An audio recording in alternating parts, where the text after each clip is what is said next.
This webcast discusses the Freefall lab, the final steps, numbers 23 through 28 at the end. So, as we get to step 23, we're going to analyze the position and velocity of the ball as it falls to the ground.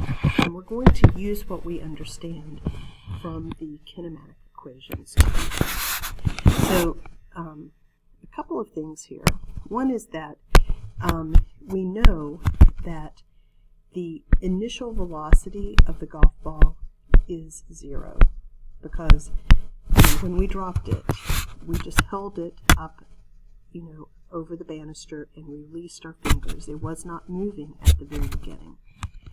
We also are just going to use the accepted value of the acceleration due to gravity, and that is negative 9.8 meters per second squared.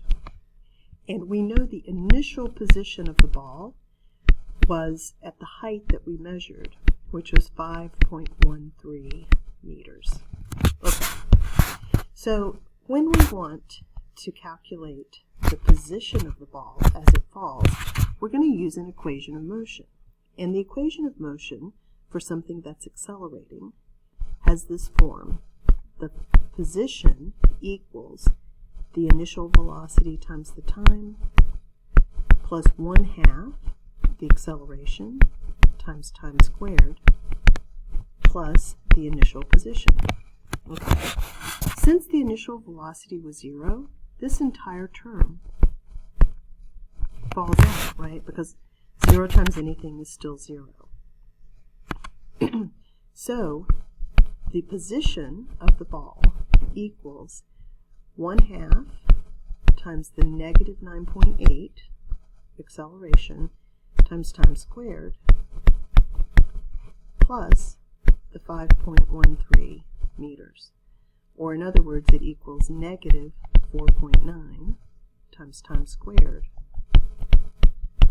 plus 5.13. That's how we can find the position of the ball as we go down. So at time 0, well, it was at the initial position, and I know that's 5.13 meters. Okay, I don't have to calculate that. But 0.2 seconds later, the position of the ball is going to be negative 4.9 times 0.2 squared plus 5.13. So see, the only thing I'm doing is plugging in the amount of time, here that's 0.2 seconds, into my equation. So negative 4.9 times 0.2 squared plus 5.13, I get that the position of the ball at time 0.02 seconds is 4.934 meters. Let's do one more together. So at time 0.4, I would calculate the position as negative 4.9 times 0.4 squared, and then and then I would add 5.13.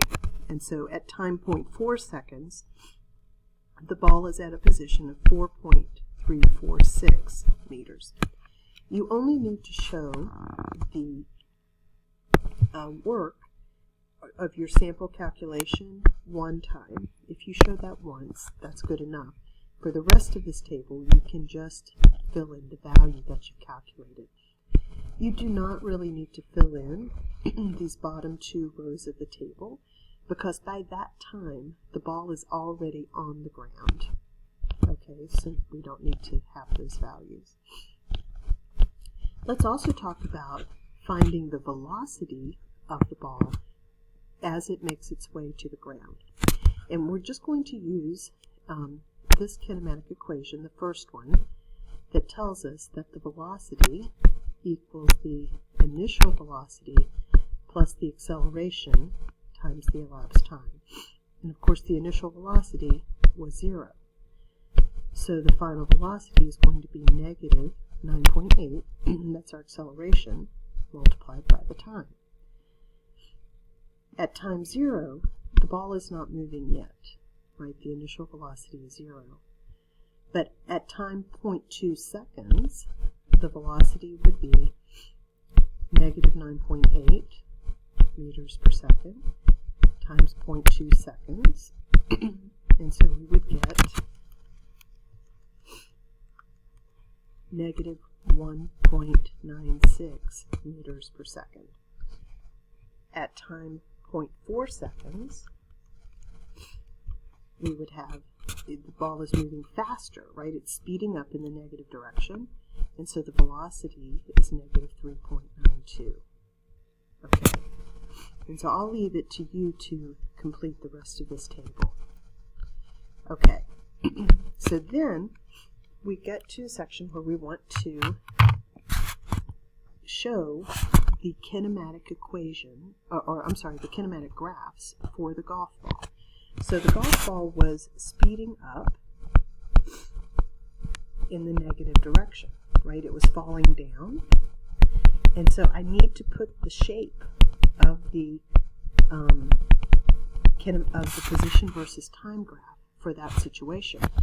I know that it began at a position of 5.13 meters, and it ends at a position of 0 meters, and it reaches the ground at 0.995 seconds.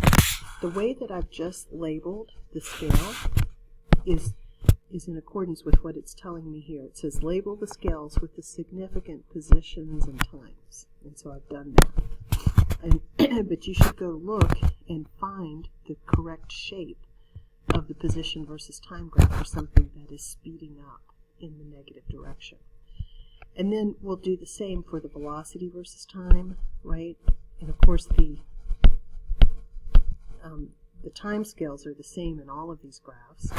I know that the ball started at a velocity of 0, and you calculated the final velocity up here in, let's see where you did that. It's way up here. In number 9, you calculated the final velocity just before it hits the ground. And so, I think it's like negative 10 or something like that. And so, I would fill that in. And so you would put in the correct shape for your velocity versus time graph.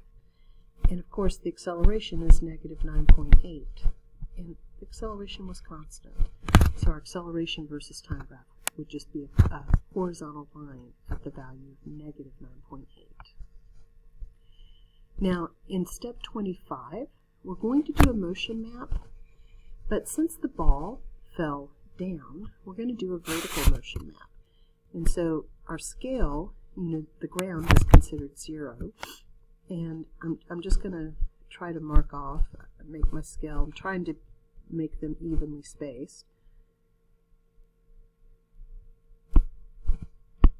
So this is like 1, 2, 3, 4, 5, 6 meters. That's my position scale. In this motion map, normally in most of the motion maps we've done in class, the time interval has been 1 second between position dots. But if we waited a whole second, then the ball would already be on the ground. And so this motion map is going to have a delta t, a time interval of 0.2 seconds. And I'm going to show velocity on the left. I'm going to show my acceleration vectors on the right. Now, the initial position of the ball was at 5.13 meters. And so my first position dot is going to go at 5.13. In the table that you created up here in step 23, you calculated the position at time 0.2 seconds, and it was 4.9 meters. So my next position dot goes at 4.9 meters. And then after 0.4 seconds, so 0.2 seconds later, it's at 4.3 meters. And so I see that the velocity vectors are starting to get longer. So use that table that you built in step 23 to identify where to put the position dots as the ball falls. And you're putting the dots every 0.2 seconds. Now for acceleration, I put the position dots at the same place, right? But the acceleration vectors are all the same length because we had constant acceleration. Okay, and I'll let you finish that, but that's the process for doing that. So then we get to the conclusions. And so we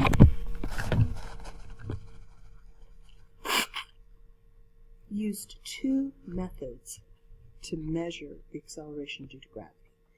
And so in part A here, it's just saying to, straightforward, let's give what you found, okay? And so you might say something like, in method 1, where we measured the time for balls to fall from the second story to the ground, we measured an acceleration due to gravity of, and I'd have to go back and look, right? But we measured that up here in part 1.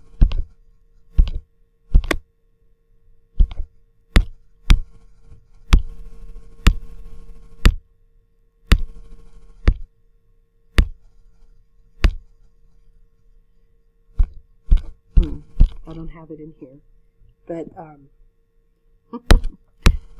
let's see here. Sorry about that. We measured a value of, what did we measure? Let's see.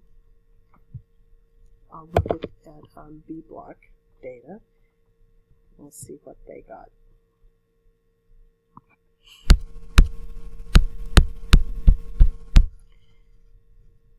Okay, so they measured, this is B block, they measured a value of 11.991 meters per second squared. Okay, so I would say that. 11.991 meters per second, which add a percent difference of, and now I'm going to look at step 11, of 22.274% compared to the consensus value of G. Okay, so I've just stated what we got in method 1.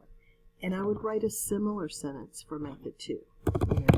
In method 2, where we used Galileo's method of rolling cart down an inclined ramp,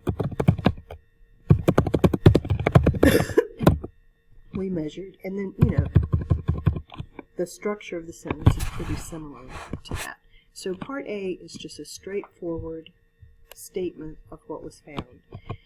In part B, it says which method gave you the closest value to the consensus, and explain why one method is more accurate than the other. So I think that we can probably agree that method 2 yielded a measurement of acceleration due to gravity, which was closer to the consensus value of 9.8 meters per second. And I think you want to discuss the reason that method 1 had a much larger error. In method 1, let's see, how can we say that? The use of stop watches to measure time for the golf balls to fall was not very accurate because the human reaction time at the start and end of each measurement resulted in a time measurement error which was large compared with the event that was being measured.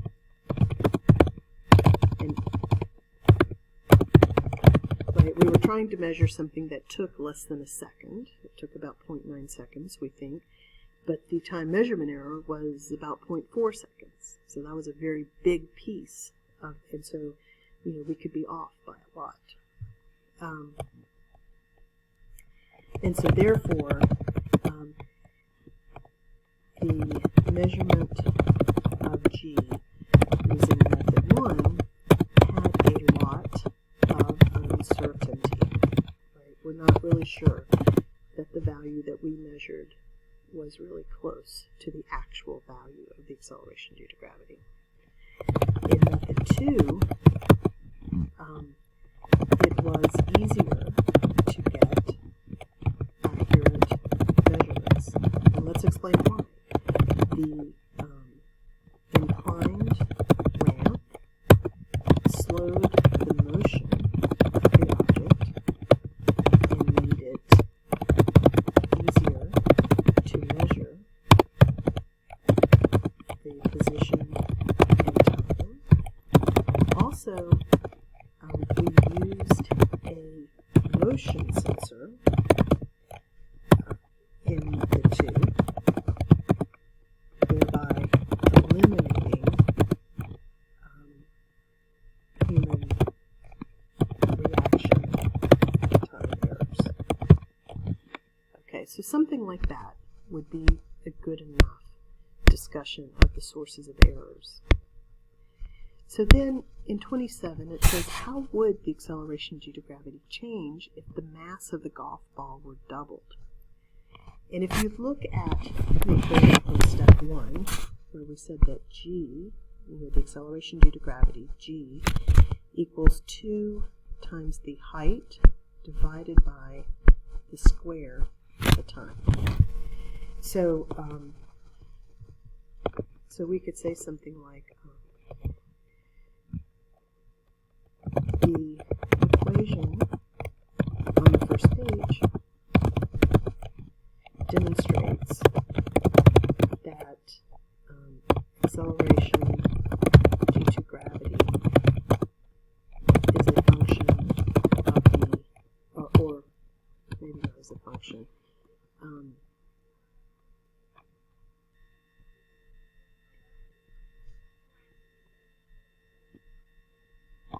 can be calculated using the drop height and the flight time. Mass of the golf ball is not part of this equation. Okay, so there doesn't seem to be any dependency on mass. Also, if you remember the video that we watched of Petra dropping the 2 balls and the feather, she found that the 2 balls fell at the same rate even when there was air around them, and when air was sucked out of the vacuum chamber, all 3 objects, the feather and both of the balls, the big ball and the small ball, fell at the same rate of acceleration. So we could say something like, or let's say, when air resistance can be ignored, like when all the air was sucked out of the vacuum chamber, for example. Objects in freefall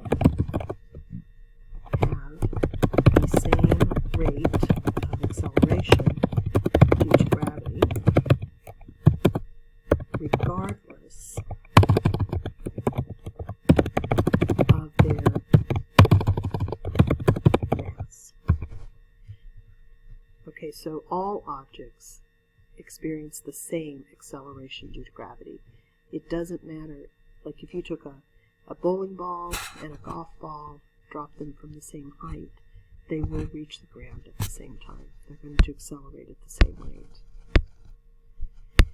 So in these blanks, I think most of them you would be able to fill in yourself. But you know, the whole definition of free fall is that the only force on the object is the force of gravity.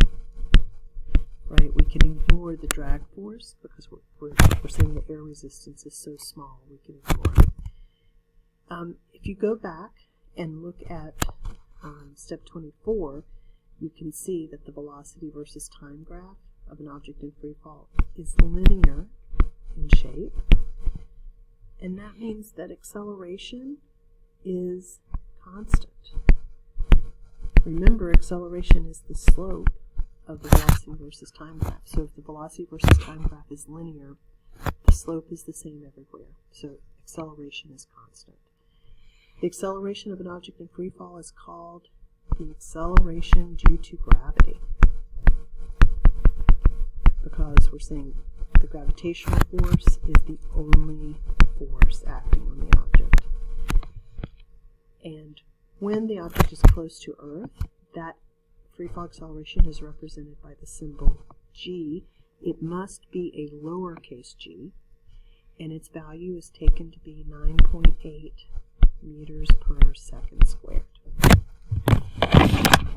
Okay, that concludes this lab.